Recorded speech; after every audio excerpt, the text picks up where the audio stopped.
കൃഷ്ണ ഗുരുവായൂരപ്പ ശരണം. ഗുരുവായൂരപ്പൻ്റെ ഉച്ചപൂജയും കളഭാലങ്കാരമൊക്കെ കഴിഞ്ഞു, നട തുറന്നു. അപ്പോൾ നമുക്ക് ഗുരുവായൂരപ്പനെ കാണാൻ പോകണ്ടേ?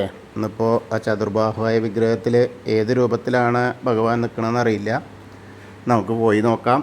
ആദ്യം തന്നെ കിഴക്കേ നടയിൽ വന്നിട്ട് മഞ്ജുളാലിനെ ഒന്ന് പ്രദക്ഷിണം ചെയ്യാം. അങ്ങനെ വെങ്കല ഗരുഡ ശില്പവും അതേപോലെ കുചേലൻ്റെ ശില്പമൊക്കെ കാണാം. അത് കണ്ട് നേരെ വന്ന് നമ്മൾ അത്തിമര ഗണപതി ക്ഷേത്രത്തിൽ വന്ന് ഗണേശനെ കണ്ട് തൊഴാം. പിന്നീട് നേരെ നമ്മൾ ഭഗവാന്റെ ഗോപുരവാതിൽ കടന്ന് അകത്തേക്ക് വരികയാണ്. അങ്ങനെ വരുമ്പോൾ കൊടിമരവും അതേപോലെ വലിയ ബലിക്കല്ലും ഗജരാജൻ കേശവൻ്റെ 2 കൊമ്പുകളും നടുക്കുള്ള ലക്ഷ്മി ദേവീനെയൊക്കെ കാണാം. അത് കണ്ട് നമ്മളങ്ങനെ നോക്കുമ്പോൾ നേരെ വാതിൽപ്പടി കയറുകയാണ്. വാതിൽപ്പടി കയറുമ്പോൾ ഇടതുവശത്തെ മേൽപ്പത്തൂരിൻ്റെ പീഠവും കെടാവിളക്കും കാണാം. വലതുവശത്ത് ആദ്യത്തെ തൂണും നോക്കി നമ്മൾ ഭഗവാന്റെ ശ്രീലകത്തേക്ക് നോക്കുകയാണ്. ശ്രീലകത്തേക്ക് ഇങ്ങനെ നോക്കുമ്പോൾ കാൽപാദങ്ങൾ കാണാണ്ട് കാൽത്തളകൾ അണിഞ്ഞിട്ടുണ്ട്. പിന്നെ ഇങ്ങനെ പട്ട് ഞൊറിഞ്ഞു കൊടുത്തിട്ടുണ്ട്. അങ്ങനെ മുകളിലേക്ക് ഇങ്ങനെ നോക്കിയാൽ ആ പട്ടിൻ്റെ ഗിൽറ്റൊക്കെയുള്ള പട്ടുകളാണ്. നന്നായിട്ട് കുറച്ച് വലിയ ആൾ തന്നെയാണ്. അങ്ങനെ അരമണി ഇങ്ങനെയൊക്കെ കാണാണ്ട്, അതേപോലെ മാറത്തൊരു മാങ്ങാമാല, ഒരു വളയം പോലത്തെ മാല, ഒരു പതക്കം പോലത്തെ മാല. അങ്ങനെ നോക്കുമ്പോൾ ഒന്ന് ചതുർബാഹുവാണ് കേട്ടോ. 2 കൈകളിൽ ശംഖും ചക്രവും കൊടുത്തിട്ടുണ്ട്. ചതുർബാഹുവാണെന്ന് മാത്രമല്ല, ഇന്ന് അമൃതഹസ്തവുമായിട്ട് ധന്വന്തരി മൂർത്തിയാണ് ഇന്നത്തെ ശ്രീകോവിലിലെ അലങ്കാരം, കളഭാലങ്കാരം. അതേപോലെ ഒരു അമൃതകലശമുണ്ട്, അതേപോലെ അട്ടയുണ്ട്. അങ്ങനെ 4 തൃക്കൈകളോട് കൂടിയ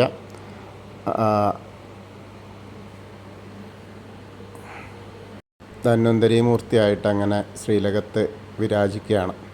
മുഖത്തേക്ക് നോക്കിയാൽ എല്ലാവരും ഒന്നിങ്ങനെ സാന്ത്വനിപ്പിക്കുന്ന ആ ഒരു ഭാവത്തിലാണ്. കാരണം എത്ര അസുഖമുള്ള ആളായാലും അവരുടെ അസുഖമൊക്കെ മാറ്റിത്തരാ എന്നുള്ള ആ ഒരു സാന്ത്വനത്തിലാണ് നിൽക്കുന്നത്. അതേപോലെ തിരുനെറ്റിയിൽ ഗോപീതിലകം വെച്ചിട്ടുണ്ട്. കൈകളിൽ കൈവളകൾ അണിഞ്ഞിട്ടുണ്ട്. തോൾവളകൾ കാണാണ്ട് കിരീടം വെച്ചിട്ടുണ്ട്. അതേപോലെ തിരുമുടിമാല, 2 തിരുമുടിമാല ഉണ്ട്. തെച്ചി വെളുത്ത പൂവായിട്ടുള്ളത്, പിന്നെ തുളസിയുണ്ട്. അതേപോലെ തന്നെ 2 ഉണ്ടമാലയും അതേപോലെ തന്നെയാണ്. തെച്ചിയും തുളസിയും വെളുത്ത പൂവായിട്ടുള്ള പോലെ തന്നെ. അപ്പോൾ എല്ലാം കൊണ്ടും വളരെ നല്ല രസമായിട്ടുള്ള നല്ല ഒരു കാഴ്ചയാണ്.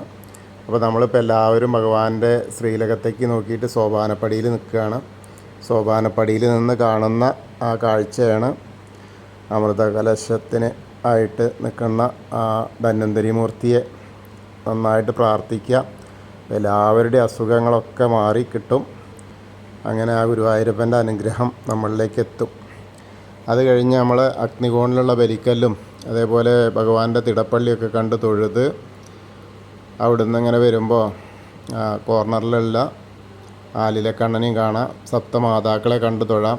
പിന്നീട് ഗണേശനെ കണ്ടു തൊഴാം, പ്രാർത്ഥിക്കാം. ഏകദന്തം മഹാകായം തപ്തകാഞ്ചന സന്നിഭം ലംബോദരം വിശാലാക്ഷം വന്ദേഹം ഗണനായകം. അത് കഴിഞ്ഞ് സരസ്വതി അറയ്ക്ക് നോക്കുക, സരസ്വതി ദേവീനെ പ്രാർത്ഥിക്കാം. സരസ്വതി നമസ്തുഭ്യം വരദേ കാമരൂപിണി വിദ്യാരംഭം കരിഷ്യാമി സിദ്ധിർഭവതു മേ സദാ. അത് കഴിഞ്ഞ് അവിടുന്ന് വരുമ്പോൾ കോർണറിലെത്തിയാൽ ചെറിയ ഗണേശനെ കണ്ട് തൊഴാം. പിന്നെ മത്സ്യം, കൂർമ്മം, വരാഹം, നരസിംഹം വരെയുള്ള രൂപങ്ങളൊക്കെ കണ്ട് തൊഴുത് മേൽശാന്തിൽ അവിടുന്ന് അർച്ചന പ്രസാദമൊക്കെ വാങ്ങാം. അത് കഴിഞ്ഞ വാമന രൂപവും ഗജേന്ദ്രമോക്ഷത്തിൻ്റെ രൂപമൊക്കെ കണ്ട് തൊഴുത് അനന്തശായിയായ അനന്തപത്മനാഭനെയും കണ്ട് തൊഴാം. ഗരുഡാരൂഢനായിരിക്കുന്ന മഹാവിഷ്ണുവിനെയും കണ്ട് തൊഴുത് ശ്രീകോവിലിൻ്റെ പുറകുവശത്ത് വരിക, സാഷ്ടാംഗം നമസ്കരിക്കുക. നമസ്കാരമൊക്കെ കഴിഞ്ഞ് മുകളിലേക്ക് നോക്കിയാൽ നരസിംഹസ്വാമിയെ കണ്ട് തൊഴാം. പിന്നീട് വരുമ്പോൾ ശ്രീരാമചന്ദ്രൻ, ബലരാമൻ, ഭാർഗവരാമനൊക്കെ കണ്ട് തൊഴുത് അവിടുന്ന് അങ്ങനെ വന്ന് നേരെ ശ്രീകൃഷ്ണനെയും കണ്ട് തൊഴുത് മുരുകനെയും കണ്ട് തൊഴാം. ഹനുമാൻ സ്വാമിയെ കണ്ട് തൊഴാം, പ്രാർത്ഥിക്കാം. ത്വമസ്മിൻ കാര്യനിര്യാഗേ പ്രമാണം ഹരിസത്തമ ഹനുമാൻ യജ്ഞമാസ്തായ ദുഃഖക്ഷയകരോഭവ മനോജവം മാരുതതുല്യവേഗം ജിതേന്ദ്രിയം ബുദ്ധിമതാം വരിഷ്ഠം വാദാത്മജം വാനരയൂഥമുഖ്യം ശ്രീരാമദൂതം ശിരസാ നമാമി. ബുദ്ധിർബലം യശോധൈര്യം നിർഭയത്വം അരോഗത അജാഡ്യം വാക്പടുത്തം ഹനുമസ്മരണാത് ഭവേത്. ഓം നമോ ഭഗവതേ ആഞ്ജനേയായ മഹാബലായ സ്വാഹ. അത് കഴിഞ്ഞ് നമ്മൾ നേരെ രാധാകൃഷ്ണ വിഗ്രഹവും കാളിയമർദ്ദന രൂപവും വെണ്ണക്കണ്ണനെയൊക്കെ കണ്ട് തൊഴാം. പിന്നീട് ഓവിൻ്റെ അവിടെ വന്നിട്ട് പ്രാർത്ഥിക്കാം.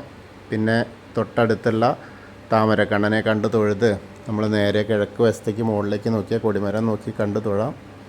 പിന്നീട് മണിക്കിണറും ഭഗവാന്റെ നൃത്താറിയും കിടാവിളക്കൊക്കെ കണ്ട് തൊഴുത് നമ്മൾ നേരെ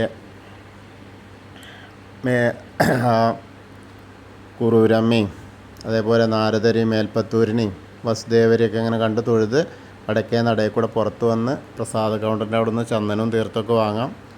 അത് കഴിഞ്ഞ് എടത്തരികത്തുകാവിലെ ഭഗവതിയെ കാണാനായിട്ട് പോവാം. അങ്ങനെ അമ്മയുടെ അടുത്ത് എത്തിയ അമ്മയെ കണ്ട് പ്രാർത്ഥിക്കാം.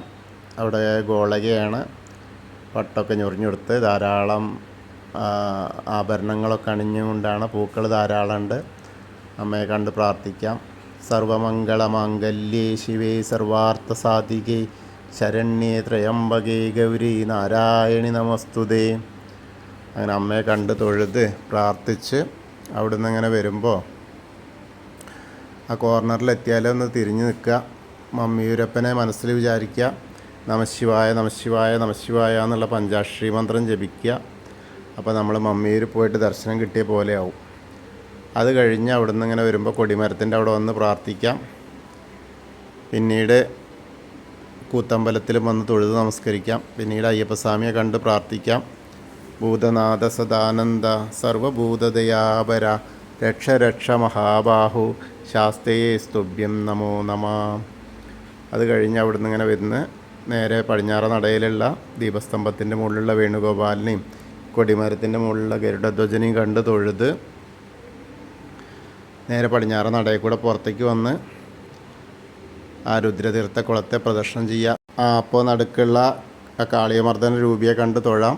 പിന്നീട് അങ്ങനെ പൂന്താനം തിരുമേനി പൂജിച്ചിരുന്ന ഉണ്ണിക്കണ്ണൻ്റെ വിഗ്രഹം കണ്ട് തൊഴാനായിട്ട് നമ്മൾ നാരായണാലയത്തിലേക്ക് പോവാം. അവിടെയും കണ്ട് തൊഴുത് വീണ്ടും ഭഗവതി നടയിലും കിഴക്കേ നടയിലൊക്കെ വന്ന് തൊഴുത് നേരെ തെക്കേ നടയിലേക്ക് എത്തി ആ കൂവളത്തെ ഒന്ന് പ്രദർശനം ചെയ്യുക.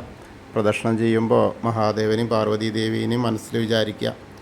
അപ്പോൾ നമ്മൾ ഇന്നത്തെ ഗുരുവായൂരപ്പൻ്റെ ഉച്ചപൂജയും കളഭാലങ്കാരമൊക്കെ കണ്ടു തൊഴുതു. എല്ലാവർക്കും ആ ഗുരുവായൂരപ്പൻ്റെ അനുഗ്രഹം ലഭിക്കും. കൃഷ്ണായ വാസുദേവായ ഹരയേ പരമാത്മനെ പ്രണതക്ലേശനാശായ ഗോവിന്ദായ നമോ നമഃ. ഹരേ കൃഷ്ണ. ഗുരുവായൂരപ്പാ ശരണം.